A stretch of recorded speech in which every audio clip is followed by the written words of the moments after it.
I'm Spencer King, and I'm having the great pleasure today to visit with Dr. Gregg who's at Mount Sinai in New York, and Dr. Pieter Kappetein, who's from Erasmus University and also now medical director at Medtronic.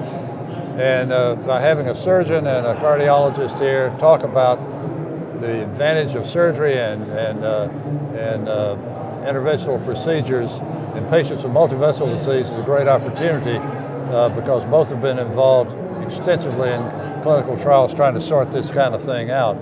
So let's just concentrate a little bit on what we're doing when we do, let's talk about multivessel disease, left main and multivessel disease, where there's controversy, single vessel, stuff like that, so you guys, surgeons, don't seem to worry about it anymore.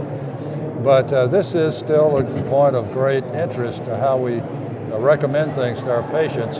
So from a point of what we're accomplishing, the physiology. Gregg, first, give me your point. Let's say we're going to do PCI. Can we do with PCI what we can do with surgery to solve the immediate physiologic problem? Well, I think it depends actually sometimes on what the anatomy is. I mean, the surgeons are excellent at bypassing very complex disease as well as simple disease. For interventionalists, of course, a simple, short type A stenosis we can do in 5 or 10 minutes and much simpler and safer than a surgeon can do. But for a diffuse, complex disease, heavily calcified, tortuous vessel, multiple bifurcations, a surgeon can do a much better job, I think, getting complete revascularization of that than the average interventionalist. So, Pieter, if you're treating your mother or your aunt, and choose the one you like the most. Yeah, right, exactly. There's the long calcified lesions and stuff, and the interventionalist says, "Oh, we can handle that." And where do you come down? Right, it's a long calcified lesion. You mean in the left main or more distal? Yeah, left main bifurcation, left main. Right, so it depends, of course, on the age and the comorbidities. But I think that if somebody is, let's say, over the age of 75, we know that surgery, the recovery time is a couple of weeks or month even. And so therefore, if a cardiologist can do this in a relatively short time period, I think that is preferred. Now, if you have a 55-year-old person who has to live for a very long time with his bypasses or with his treatment, then maybe, you would more weigh into coronary bypass surgery. So I think, what we often do is try to translate those trial results to the individual patient that is sitting in front of you. All right, so when we try to sort this out with trials, and Gregg, you certainly have led trials in this arena very expertly, how do we decide which is best or whether they're equivalent? First of all, what kind of patients are legitimate to put in trials? I've run clinical trials of this sort where we screen an enormous number of patients trying to get some that are going to fit our trial criteria and ones that everybody agrees can be entered. Right. It's a tough job. What do you feel? Do you think we've been able to answer the questions that we've got with enough patients who fit the criteria that we're not just looking at a very narrow area, and yet there are many patients out there that we're not addressing? Yeah, it's a great question, and I remember when you ran the EAST trial, and I remember the registry and the randomized data were very important. And there's always going to be some patients who are just clearly not interventional patients. Okay, they just have multiple chronic total occlusions, just severe diffuse disease that 99.9% of cardiologists, no matter what their specialty, would say this is a surgical disease patient. There are other patients who I think who have hostile mediastinums or severe end-stage COPD, et cetera, who are not going to be surgical patients.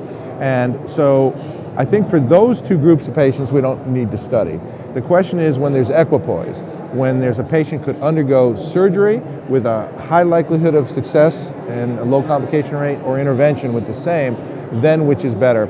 And we've had a lot of randomized trials, I think, over the years that have looked at that, complicated by the fact that both techniques and technologies have been improving, right?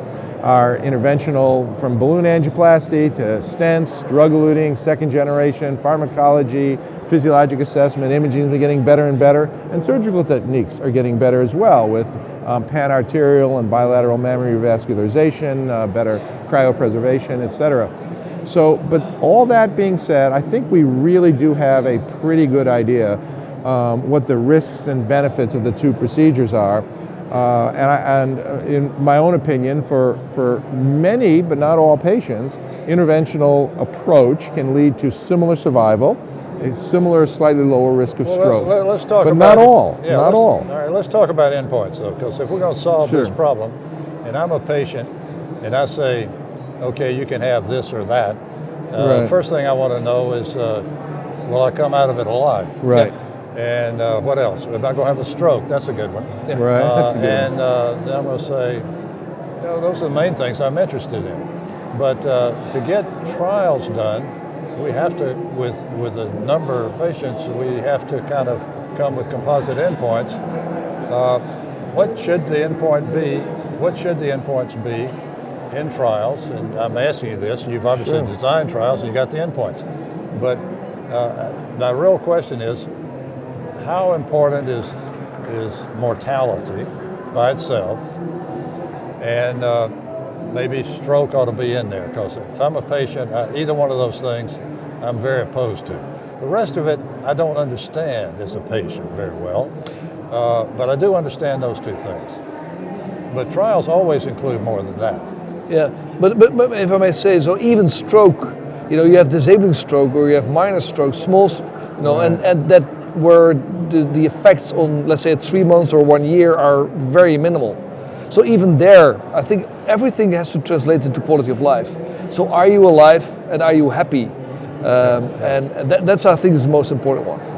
So, you know, I would say that, you know, prior to the Excel trial, all the trials that have been done comparing PCI and CABG were of such small size relatively that they had to use the so-called quadruple endpoint of death, stroke, MI, and repeat revascularization. Everyone would agree that repeat revascularization, which is always more with PCI, yeah. Right, and it would always be driven by repeat revascularization for a variety of reasons. And everyone would agree that repeat revascularization is much less important than the other three, and I think most people would agree that death and stroke are the two most important. So in Excel, we were large enough to have death, large MI, and stroke as the endpoint, and I think that moved things forward.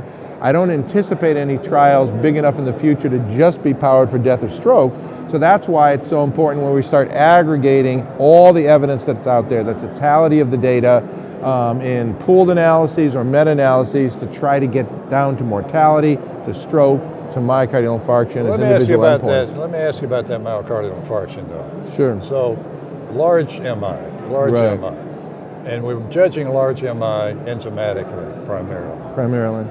Is there a way to look at some other imaging or something that could determine how bad how much damage we did? Because comparing surgery, which involves cutting and all kind of things, to PCI seems a problem, and you have to invent some kind of trigger enzymatic level to be.